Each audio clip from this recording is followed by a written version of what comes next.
Concevoir un enfant. La nuit est calme. La pluie tombe doucement contre la fenêtre. Chut. Dans l'appartement, la lumière est faible. Elle a 40 ans. Pas d'enfant. Et pour la première fois, le temps ne lui paraît plus abstrait. Sur la table, un carnet ouvert.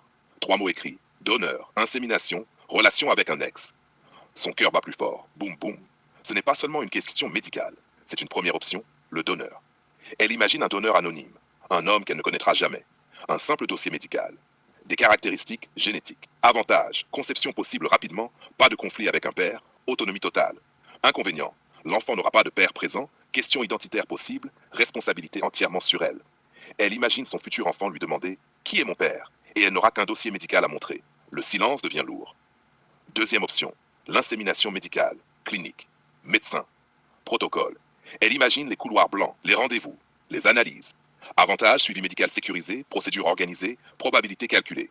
Inconvénients, processus froid et technique, coût émotionnel et financier. Parcours parfois long. Le cœur bat, boum, boum. Elle se demande, est-ce que je veux que la naissance de mon enfant commence dans un laboratoire? C'est pas une critique, mais une question intime. Troisième option, concevoir avec un ex. Cette idée revient souvent. Un ancien compagnon, quelqu'un qu'elle connaît déjà, quelqu'un avec qui il y a eu une histoire. Avantages, père identifié, relation humaine réelle, possibilité de coparentalité. Inconvénients, réveiller des blessures anciennes, conflits possibles, ambiguïté émotionnelle. Et puis il y a la réalité. Les relations passées ne sont pas toujours réparables. Une quatrième possibilité apparaît. Une discussion, une dispute. Elle en parle autour d'elle.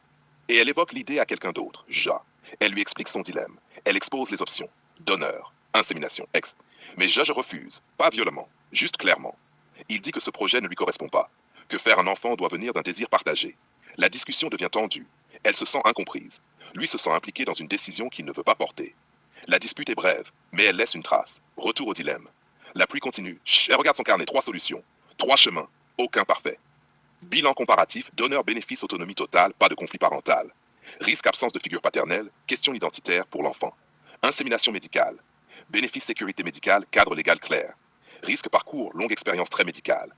Relation avec une ex-bénéfice père identifié relation humaine. Risque conflits émotionnels, instabilité possible. La question centrale, elle comprend quelque chose d'important. Le vrai dilemme n'est pas seulement comment concevoir. Le vrai dilemme est dans quel projet de vie faire naître cet enfant. La pluie ralentit, le cœur aussi. Boum boum, elle ferme le carnet. Aucune solution parfaite, mais une vérité simple. Un enfant n'est pas seulement une décision biologique, c'est une décision de vie.